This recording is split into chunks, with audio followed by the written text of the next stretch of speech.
Terima kasih masih bersama YPB Movie. Masih melanjutkan part sebelumnya. Setelah transformasi Ultra selesai, Goku berdiri tenang di tengah angkasa. Tubuhnya memancarkan dua lapisan aura berbeda, yaitu energi Ultra Insting dan energi kehancurannya. Di hadapannya, Rokna berdiri tegak pada Goku dengan ekspresi percaya diri.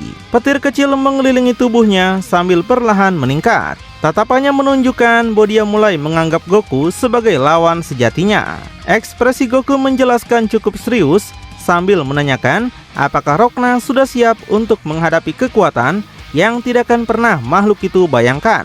Di sini Rokna tersenyum congak. Dia mulai menyadari bahwa bentuk baru Goku jauh lebih kuat dari sebelumnya, tapi rasa percaya dirinya sama sekali tidak berkurang. Rokna menjelaskan bahwa seluruh alam semesta ini kini telah dia manipulasi menjadi sumber kekuatan teknik petir kebanggaannya.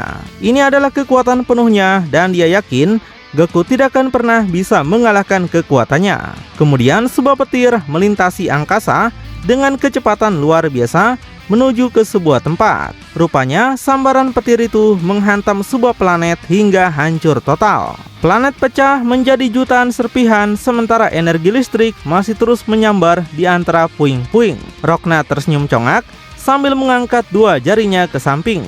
Dia menanyakan pendapat Goku bagaimana tentang kekuatannya yang sekarang ini. Kekuatannya sudah meningkat jauh dibandingkan sebelumnya, jadi Goku akan segera mati di tangannya dalam sekejap mata. Tapi sebaliknya, Goku malah menunjukkan senyumannya. Dia sama sekali tidak terlihat takut oleh ancaman yang dilakukan oleh makhluk itu. Goku mengakui kekuatan Rokna memang telah meningkat jauh dibandingkan sebelumnya. Tapi Goku juga mengingatkan makhluk itu agar jangan meremehkan kekuatan gabungannya. Tiba-tiba, Rokna menunjukkan tatapan gila dengan senyumannya melebar sebelum dia menyerang menggunakan kecepatan yang sangat tinggi. Rokna menantang Goku apakah bisa menyamai kecepatannya yang sekarang ini. Dalam sekejap, seluruh angkasa kembali dipenuhi oleh ratusan bayangan Rokna yang bergerak sangat cepat ke segala arah. Setiap bayangan meninggalkan jejak petir yang memenuhi langit seperti jaring listrik raksasa. Kemudian panel menunjukkan ratusan tangan Rokna yang muncul dari berbagai arah. Semua tangan membentuk pose dua jari, seolah sedang mengunci target yang sama. Begitu Rokna menyerang, ratusan sambaran petir melesat secara bersamaan dari seluruh penjuru angkasa. Petir menyambar, menghancurkan apapun yang ada di angkasa seperti planet, asteroid, dan sebagainya. Merobek ruang angkasa dan membuat seluruh semesta seolah dilanda badai petir raksasa. Di tengah hujan petir tersebut, Goku mulai bergerak. Dengan Ultra Insting, tubuhnya menghindari setiap sambaran secara otomatis tanpa terlihat panik. Karena kecepatannya yang sangat tinggi, muncul banyak bayangan Goku yang bergerak. Dari kejauhan, hanya tampak kilatan petir yang gagal mengenai satu persatu. Rokna tertawa lepas dari atas, melihat Goku terus bergerak menghindar seperti tupai. Rokna menyuruh Goku teruslah menari, dan yakin Goku tidak akan selamanya bisa menghindari serangan petir berkecepatan tinggi. Goku yang masih terus bergerak masih menunjukkan ketenangan tanpa sedikit pun menunjukkan rasa lelah. Goku tegaskan Rokna sepertinya masih belum belajar juga. Goku sampaikan jika Rokna ingin dia menunjukkan kekuatannya, maka dia menyuruh Rokna mempersiapkan diri. Goku menghentikan gerakannya dan lalu mengayunkan satu pukulan lurus ke atas untuk kembali menggunakan jurus Hakai Punch. Kepalan tangan Goku mengeluarkan energi Hakai luar biasa yang melesat ke atas. Efek dari Hakai itu langsung menyebar ke seluruh langit. Semua sambaran petir yang sebelumnya memenuhi langit perlahan hancur menjadi butiran cahaya kecil. Tidak ada ledakan besar, hanya kehancuran total yang sangat tenang, menunjukkan betapa mutlaknya kekuatan Goku. Melihat seluruh teknik petirnya dihancurkan, Rokna tidak lagi menahan kekuatannya. Dia mengangkat kedua tangannya tinggi ke atas sambil menciptakan bola energi petir. Ukurannya bahkan jauh lebih besar dan sepertinya berniat untuk menghancurkan seluruh alam semesta ke-6. Rokna menatap tajam ke arah Goku sambil terus mengumpulkan banyak energinya. Dia tegaskan jika Goku benar-benar sekuat yang dikatakan, maka dia harus mampu menghancurkan serangan terkuat ini tanpa mengandalkan Hakai. Rokna sengaja memancing Goku apakah Goku mau mengikuti permainannya. Kemudian Rokna mengerahkan seluruh tenaganya untuk melemparkan bola energi tersebut seperti meteor yang melesat ke bawah.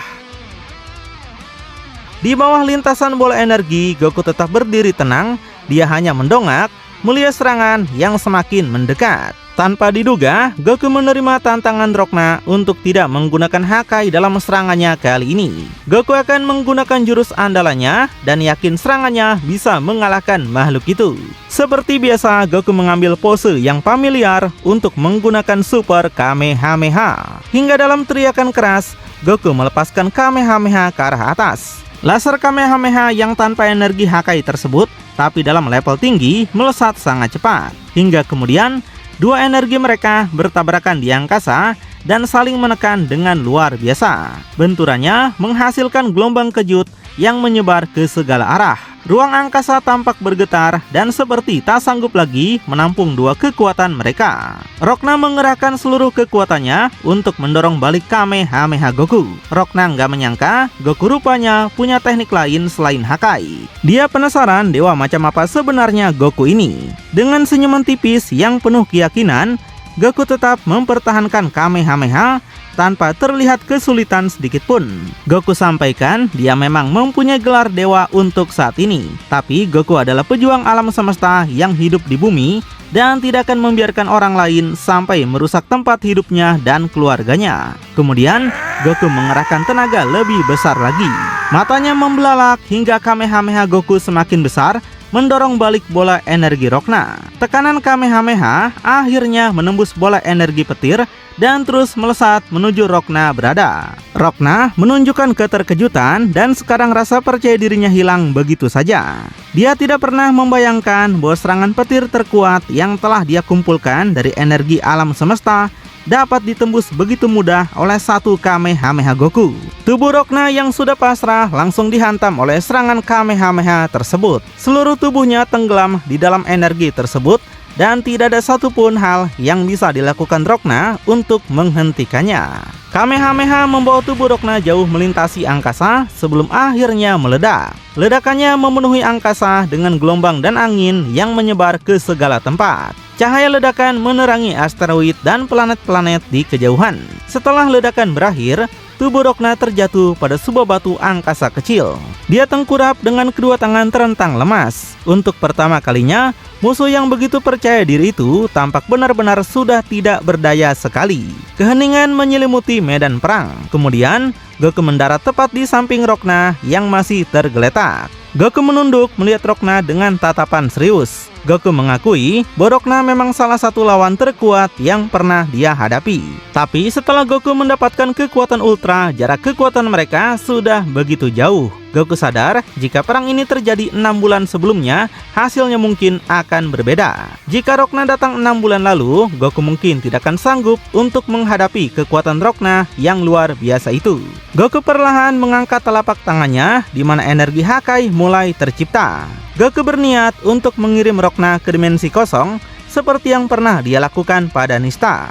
Goku katakan dia nggak bisa membiarkan Rokna mengacaukan alam semesta ini dan akan segera menghukumnya. Di luar dugaan, Rokna masih mampu bergerak. Dengan tubuh penuh luka dan napas berat, dia perlahan memaksa dirinya untuk bangkit. Walaupun sudah kalah, dia masih menunjukkan senyuman congak. Rokna katakan, Goku Dewa memang sangat kuat, tapi Goku sudah terjebak permainan Odisu. Goku sontak menjadi penasaran dengan apa maksud yang Rokna katakan. Dia tanyakan, permainan apa yang sebenarnya sedang Odisu lakukan padanya. Meskipun hampir tidak mampu berdiri, Rokna menatap Goku dengan penuh kemenangan. Seolah-olah kekalahannya justru merupakan bagian dari rencana besar. Rokna memberitahukan kekuatan yang Goku keluarkan sebenarnya sangat dibutuhkan untuk kebangkitan Zarat. Setelah mendengar pengakuan Rokna, Goku langsung terdiam. Tatapannya berubah jauh lebih serius dibandingkan sebelumnya. Dia mulai menyadari bahwa perang ini bukan sekedar invasi biasa, melainkan bagian dari ritual yang telah dirancang sejak awal. Untuk pertama kalinya, Goku benar-benar memikirkan hubungan antara kekuatannya sendiri dengan kebangkitan Zarat. Rokna yang tubuhnya sudah penuh dengan luka justru tertawa sambil memuntahkan kecap. Rokna meremehkan Goku yang rupanya sama bodohnya dengan dewa lainnya. Sorot mata Rokna penuh kemenangan dengan suasana menjadi hening. Rokna memberitahu semakin besar kekuatan yang Goku keluarkan, maka semakin cepat segel Zarat melemah. Dengan susah payah, Rokna mulai berdiri di atas batu asteroid. Tubuhnya masih gemetar akibat luka parah, namun dia tetap memandang dengan senyuman congak. Rokna menjelaskan setiap pertarungan yang ada di alam Zeno ini, termasuk pertarungan Goku dan dirinya, energinya dikumpulkan untuk diberikan kepada Zarat demi kebangkitannya. Untuk kesekian kalinya, ekspresi Goku berubah menjadi sedikit terkejut. Dia akhirnya memahami munculnya banyak pasukan berjubah adalah sengaja memancing para dewa untuk mengeluarkan kekuatan sebesar mungkin demi mempercepat kebangkitan Zarat. Dan karena itu jugalah semua penyihir celestial kecuali Taron memfokuskan misi merebut kepompong yang ada di alam surgawi yang tanpa pertahanan. Rokna kembali tersenyum puas, gak peduli menang atau kalah, pertarungan tidak lagi penting.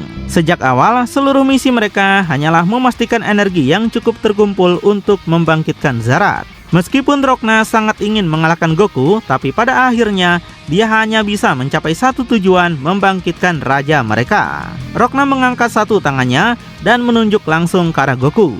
Rokna mengungkapkan, Goku adalah sumber energi besar yang mereka butuhkan untuk keberhasilan rencana ini. Rokna mengatakan lagi bahwa Odysseus sudah memperhitungkan segalanya sejak awal. Rokna tertawa lepas hingga kecap kembali menyembur dari mulutnya. Rokna katakan alam Zeno ini sudah tamat. Jika Zarat berhasil dibangkitkan, maka itu adalah akhir bagi seluruh alam yang ada. Setelah mendengar seluruh penjelasan Rokna, Goku menundukkan kepalanya dalam keheningan.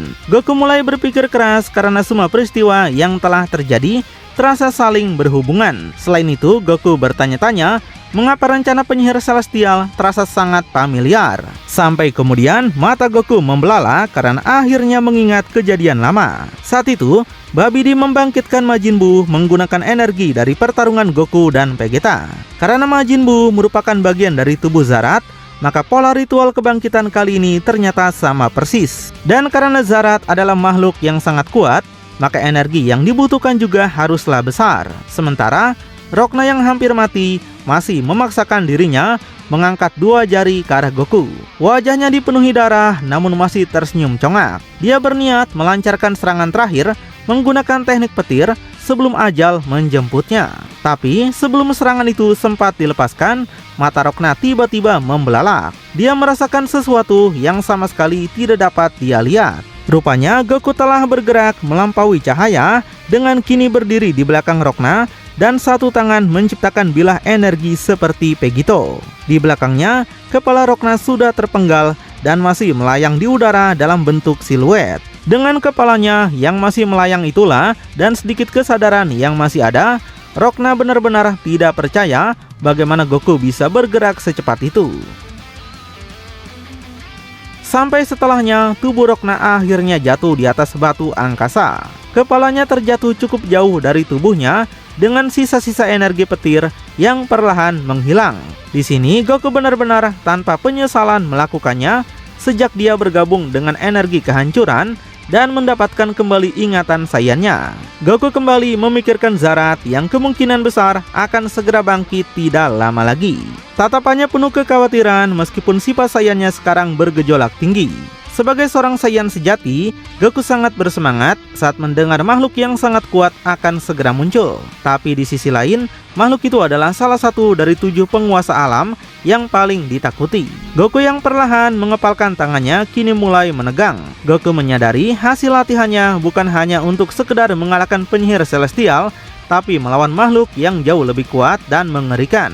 Goku mengingat kekalahannya 6 bulan lalu dari Odysseus ketika masih belum menguasai energi kehancuran sepenuhnya. Jadi saat ini Goku berjanji bahwa dia tidak akan mengulangi kesalahan yang sama dan harus mengalahkannya, bahkan mungkin Zarat. Tapi kemudian cerita berpindah pada Vegeta yang berada di semesta ketujuh.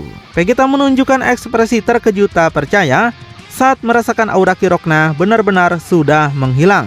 Bersamaan dengan itu, Vegeta juga merasakan aura Ki Goku yang kini telah meningkat jauh melampaui kekuatan sebelumnya. Hal ini membuat Vegeta kembali sadar bahwa rival abadinya telah selangkah di depannya sekali lagi. Vegeta menundukkan kepalanya sambil mengepalkan kedua tangannya dengan sangat erat. Harga dirinya sebagai seorang pangeran Saiyan terusik dan tidak ingin selamanya berada di bawah posisi kedua di belakang Goku. Vegeta perlahan mengangkat kepalanya lagi dan menatap ke depan dengan tatapan penuh tekad. Rasa kesalnya kini berubah menjadi motivasi baru. Dia mulai menerima bahwa tawaran Beerus mungkin adalah satu-satunya jalan agar bisa menyamai kekuatan Goku yang sekarang. Vegeta tidak akan membiarkan Goku dan akan melampaui level kekuatannya segera. Setelah itu, di berbagai penjuru alam semesta, seluruh pasukan berjubah mulai menghilang bersamaan. Tubuh mereka berubah menjadi partikel yang berterbangan sebelum lenyap sepenuhnya. Portal-portal hitam yang selama ini menjadi jalur invasi juga ikut hilang seketika. Gohan tampak sangat terkejut sekali saat melihat semua musuh menghilang secara bersamaan. Dia langsung teringat pada ayahnya dan menduga Goku ayahnya yang mungkin sudah menghentikan dalang di balik kemunculan musuh berjubah ini. Di sisi lainnya, Kaba juga terkejut melihat pasukan musuh menghilang tanpa sisa. Kaba merasa senang karena Goku dewa mereka berhasil mengalahkan musuh yang sangat kuat itu. Caulifla dan Kel juga bisa bernapas lega kembali, di mana keduanya langsung tos dengan senyuman senang. Untuk pertama kalinya setelah invasi ini, planet Sadala kembali dalam keadaan aman. Kemudian memperlihatkan kondisi pasukan Saiyan setelah perang usai. Sebagian duduk kelelahan sambil bernapas berat, tapi semuanya bahagia karena invasi musuh yang tiada hentinya akhirnya berakhir juga. Raja Krista berdiri tegak menghadap ke langit sambil melipat kedua tangannya dengan senang. Wajahnya memperlihatkan senyuman bangga sekaligus hormat kepada Goku. Sebagai Saiyan yang sudah bertarung dan berlatih 1000 tahun, Krista akhirnya mengakui bahwa kekuatan Goku melampaui semua yang pernah dia capai. Tapi kemudian cerita berpindah pada markas penyihir Celestial yang saat ini masih melakukan ritual. Secara bersamaan, mereka merentangkan kedua tangannya dengan simbol-simbol kuno mulai menyala satu persatu, menandakan kebangkitan Zarat sebentar lagi. Salah satu pria berjubah mengatakan meskipun Rokna telah gugur, pengorbanannya dianggap sukses karena telah menghasilkan energi dalam jumlah besar untuk mempercepat kebangkitan Zarat. Kemudian cerita berpindah pada istana Zeno, di mana seluruh dewa kehancuran dan angel kecuali Goku berkumpul bersama untuk membahas sesuatu.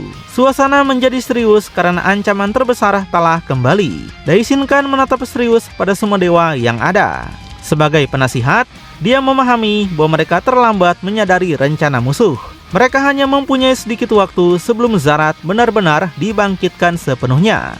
Daishin Kan juga mengapresiasi perjuangan seluruh dewa dan manusia panah yang telah mempertahankan semesta masing-masing. Tapi dengan tatapan lebih serius, Daishin Kan meminta semuanya mengerahkan lebih banyak tenaga lagi karena lawan mereka adalah Zarat, makhluk yang sangat ditakuti oleh setiap alam karena ingin menguasai segalanya. Jadi, mereka harus melakukan penyerangan ke markas musuh untuk menghentikan kebangkitan Zarat dan agar semesta ini tidak selalu dijadikan medan pertempuran. Sebagai salah satu dewa kehancuran, Liquir bertanya apakah mereka harus meminta bantuan dari alam lain seperti yang pernah dilakukan pada perang besar di masa lalu. Daishin Kan menjawab dengan tenang dan tegas. Daishin Kan menjelaskan mereka tidak memiliki hak untuk memerintah alam lain. Bantuan hanya akan datang apabila penguasa alam tersebut bersedia ikut bertempur secara sukarela.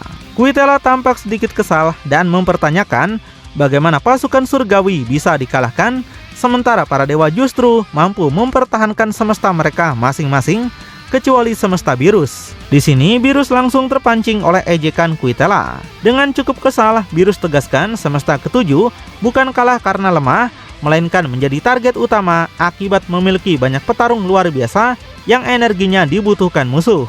Daishin Kan menjelaskan kekalahan alam surgawi bukan karena lemah, melainkan karena jumlah pasukan surgawi sudah sangat sedikit setelah banyak yang menjadi korban 6 bulan lalu.